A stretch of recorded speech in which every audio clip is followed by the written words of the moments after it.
पहलगाम हमले के बाद प्रधानमंत्री नरेंद्र मोदी ने सेना को आतंकवाद के खिलाफ कार्रवाई करने के लिए खुली छूट दी है।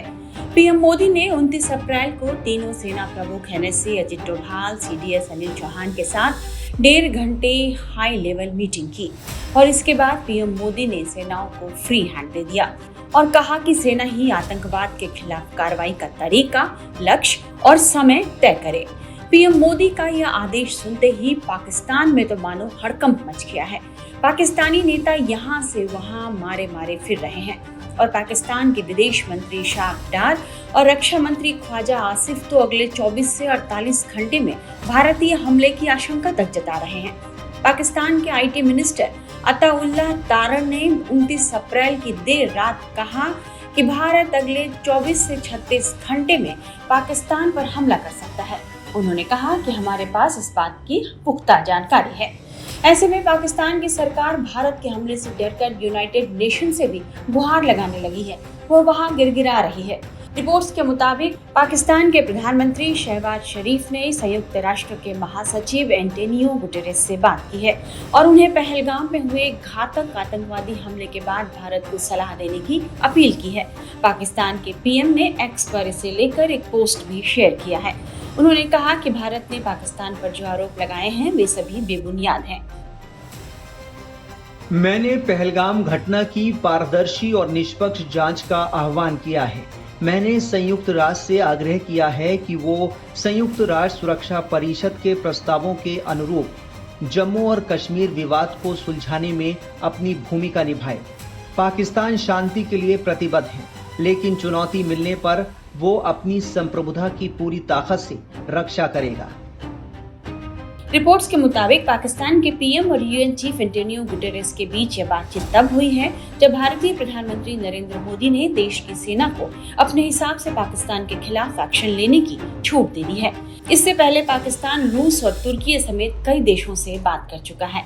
शहबाज शरीफ के एंटोनियो गुटेरेस के साथ हुई बातचीत के बाद यूएन के महासचिव ने भारतीय विदेश मंत्री एस जयशंकर को भी फोन किया। एंटोनियो गुटेरेस ने भारत के विदेश मंत्री एस जयशंकर से बात की और पहलगाम आतंकी हमले की निंदा की। बताया जा रहा है कि यूएन चीफ ने कहा है कि पहलगाम हमले को लेकर हो रही जांच न्यायिक तरीके से हो और इसकी जवाबदेही भी तय की जाए।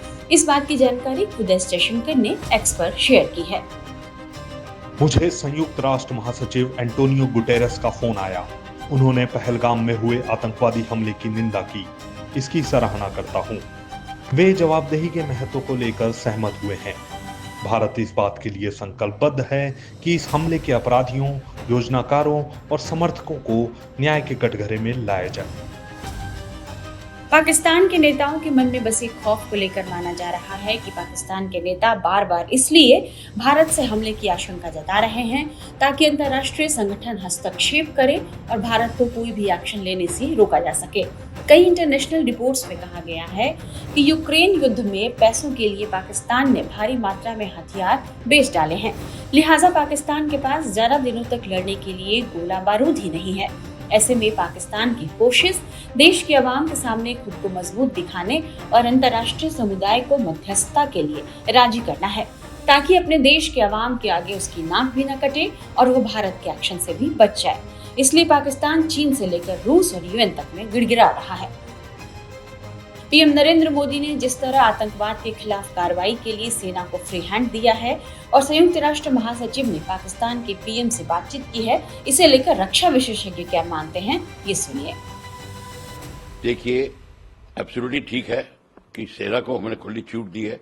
टैक्टिकल टारगेट तो सेना ही सेलेक्ट करेगी, तो वो तो सेना करती है और किस टाइम पे वो उसको अटैक करेगी। अब टैक्टिकल बैटल एरिया में अगर कोई टारगेट हो तो लोकल कमांडर डिसाइड करेगा कब अटैक करना है और कैसे करना है। उसमें सरकार नहीं देती। सरकार स्ट्रेटेजिक टारगेट्स की बात करती है कि अगर न्यूक्लियर इस्तेमाल करना है कि नहीं करना, वो बात होती है। आपने जाके कराची पे एयर स्ट्राइक करनी है या नहीं करनी, वो फिर आदेश देगी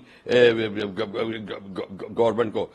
ये सारी की सारी जो चीजें हैं ये क्लियर होनी चाहिए। ये क्या देना खुली छूट दी है, ठीक है। खुली छूट का कभी पाबंदी कब थी फौज में? फौज के ऊपर कभी नहीं थी। जब एक बार लड़ाई शुरू हो जाती है फौज पे कभी पाबंदी नहीं लगाई जाती। तो ये बात अब क्लियर है कि हमारे को खुशी है की पूरी की पूरी आज़ादी दी है, बहुत अच्छी बात है और इससे फौज का मनोबल बढ़ता है। बात यह है कि ये मैसेज क्लियर हो गया है, क्योंकि इस मैसेज से बड़ा लोगों में वो डाउट क्लियर हो रहा था कि इसका मतलब क्या है। इसका सिंपल सा मतलब यह है कि अब गवर्नमेंट ने डिसाइड कर लिया है कि हमने एक्शन पाकिस्तान के साथ लेना है। वो जो ऑब्जेक्टिव है वो अभी भी नहीं बताएंगे, पर मीडिया को नहीं पता चलेगा कि हमारा मेन ऑब्जेक्टिव क्या होगा, पर फौज को जो भी कहा जाएगा, फौज को पूरी छूट है कि अपना टारगेट सेलेक्ट करे, अपना टाइमिंग सेलेक्ट करे और मेथड ऑफ अटैक सेलेक्ट करे। सर, कल संयुक्त राष्ट्र के कोशिशों में मदद करने की यूएन पेशकश करेगा। यूएन नहीं चाहता लड़ाई को। यूनाइटेड नेशंस तो नहीं चाहेगा लड़ाई हो, नहीं तो यूनाइटेड नेशन ही नहीं रहेगा।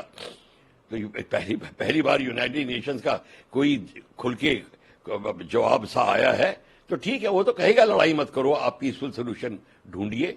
पर उसको यूनाइटेड नेशंस को यह पता होना चाहिए कि कई जगह पे पीसफुल सोल्यूशन के बाद बात उनके पास आई है, पानी सिर से निकल चुका है, तो उसमें अब ये पीसफुल सोल्यूशन वगैरह का चांस नील के बराबर है। आपको ये या तो उनको क्लियर यूनाइटेड नेशंस की इंस्ट्रक्शन होनी चाहिए थी कि पाकिस्तान अपने टेररिज्म बंद करे, बात वहां पे आती है। बात वो आई गई कर दी, ऊपर से कर दी, ताकि लोगों का ध्यान विस्तृत हो जाए, केंद्रित ना रहे। बात सारी ये है, यूनाइटेड नेशंस को कहना चाहिए था फिर इस हादसे में पाकिस्तान ने जो किया, पाकिस्तान को करना बंद करना चाहिए और फिर हमको रिपोर्ट करे ताकि हम अगली इंस्ट्रक्शन दे। ये यूनाइटेड नेशंस को कहना चाहिए था। सर, प्रधानमंत्री नरेंद्र मोदी बैठक जब हुई थी तब कुछ अहम फैसले लिए गए थे, जैसे इंडस वाटर ट्रीटी को हमने स्थगित कर दिया था। उस टाइम के लिए पाकिस्तान पर कई पाबंदियां भी लगा दी थी। आज दूसरी बैठक है सर, इसको कितना महत्वपूर्ण तरीके से आप देखते हैं? देखिए, अब दूसरी बैठक का जो पॉइंट्स है, एजेंडा पॉइंट हमें पता नहीं है, पर हमें पता, एक आपने बोल दिया है कि फौज को उन्होंने छूट दी है।